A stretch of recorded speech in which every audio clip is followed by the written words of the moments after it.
లోకేష్ మీ పేరు చెప్పు. నా పేరు లోకేష్ అనే. మాకు గత ప్రభుత్వం కన్నా ఇప్పుడు వచ్చిన ప్రభుత్వం చాలా బాగుంది. చంద్రబాబు నాయుడు గారి ప్రభుత్వమే మాకు చాలా మంచి పనులు బాగా చేస్తారు.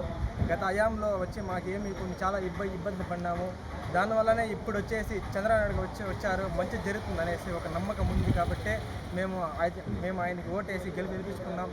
మాకు ఒక నమ్మకం ఉంది, ఆయన బాగా చేస్తాడు. రాబోయే కాలం కానీ ఆయనే సీఎం చంద్రబాబు నాయుడు గారు అవుతారనేసి మా యొక్క చంద్రబాబు గారు చేస్తున్న ప్రజాసేవ కార్యక్రమాలు చాలా నిర్విఘ్నంగా జరుగుతున్నాయి. పెన్షన్లు కానీ అన్నిటికీ బాగా ఎంజాయ్ చేస్తున్నారు ప్రజలందరూ. ఆయన పథకాలన్నీ ఇంకా కూడా మంచి మంచి పథకాలు తెచ్చి ప్రజలను సంతృప్తిపరుస్తారని ఆశిస్తున్నాం. అన్నదాన క్యాంటీన్లు కానీ, వరద బాధితులకు కానీ, ఆ వరదలో తుక్కుంటూ తిరుగుతూ ఆయన ఈ వయసులో కూడా అటువంటి పనులు చేస్తానంటే అతనికి నమస్కారాలు. అటువంటి నాయకుడే మాకు కావాలి. ఆయనే సుఖంగా ఉండాలి, క్షేమంగా ఉండాలి, ఆయన కుటుంబం బాగుండాలి. ఆయన బాగుంటే మేము బాగుంటాం, మిమ్మల్ని మేము రక్షించుకోవాలి. అదే నా ఆశయం. ఇప్పటికే ఎన్నో కార్యక్రమాలు, ఎన్నో సంస్కరణలు, ఒకవైపు ప్రభుత్వాన్ని పరుగులు పెట్టిస్తున్నామని చెప్పి ప్రభుత్వ పెద్దలు చెప్తున్నారు. చూశారు కదా, ఇప్పటి వరకు కూడా చిత్తూరు జిల్లా వ్యాప్తంగా ఉన్నటువంటి స్థానిక ప్రజలు వాళ్ళ అభిప్రాయాన్ని కూటమి ప్రభుత్వం పైన ఏ విధంగా చెప్తున్నారు చూద్దాం. రాబోయే రోజుల్లో వాళ్ళు చెప్తున్నటువంటి మంచి పనుల్ని ప్రభుత్వం స్వాగతించాలి. అదేవిధంగానే ఏదైనా సరే విమర్శలు ఉంటే వాటిని కూడా పరిలోకి తీసుకొని ప్రజలకు మరిన్ని సౌకర్యాలు లేదంటే మరింత సేవలు అందించాలని చెప్పి కూడా మనం కోరుకుందాం. వీడియో జర్నలిస్ట్ కోటితో కలిసి గోపినాథ్, బీఆర్కే న్యూస్, చిత్తూరు నుంచి.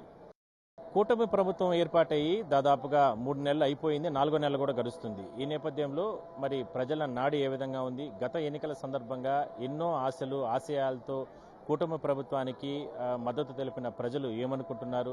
చిత్తూరు జిల్లా వ్యాప్తంగా కావచ్చు, లేదంటే రాయలసీమ జిల్లాల్లో ప్రభావం ఎలా ఉంది? కూటమి ప్రభుత్వం పైన ప్రజల స్పందన ఏ విధంగా ఉంది? మనం తెలుసుకునే ప్రయత్నం చేద్దాం. 2024 సార్వత్రిక ఎన్నికల్లో తెలుగుదేశం ప్రభుత్వం కూటమి మహిళల్ని, విద్యార్థుల్ని, యువకుల్ని ఆకర్షించి ఈరోజు అధికారంలోకి దాదాపు గతంలో ప్రభుత్వం 151 ఎమ్మెల్యే స్థానాలు వస్తే వైసీపీకి, ఈ టీడీపీ కూటమికి 164 స్థానాలు ప్రజలు అందించడం జరిగింది. అయితే ఇప్పటి వరకు 100 రోజులు పూర్తయినప్పటికి కూడా ఈ సూపర్ 6 ఏమైందో, కనుమరుగైందో కనిపెట్టడం లేదు. కానీ అటువంటి ఏఈగానే అమలు కాలేదు.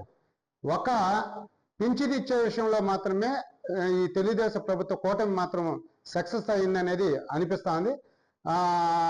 తెలంగాణలో కానీ, అదేవిధంగా కర్ణాటకలో కానీ ఉచిత బస్సు ప్రయాణం